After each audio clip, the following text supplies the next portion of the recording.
Обичате ли да вършите домакинска работа? Предполагам, че отговор е не за повечето от нас. Може да има такива, които се наслаждават. Ето аз тук си мия тенджерата и си мисля как не обичам да се занимавам с тези неща. За мен това е наистина загуба на време.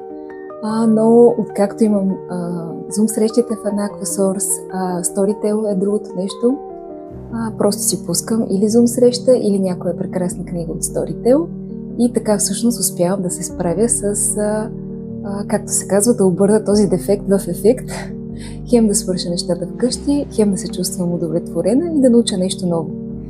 За мен това наистина е уникално откритие. Така хем си върша нещата, хем научавам нови неща и наистина съм признателна, че имам тази информация и всичките споделяния в нашия екип, които са толкова полезни за мен и дори за цялото ми семейство и нашия живот. Благодаря ви!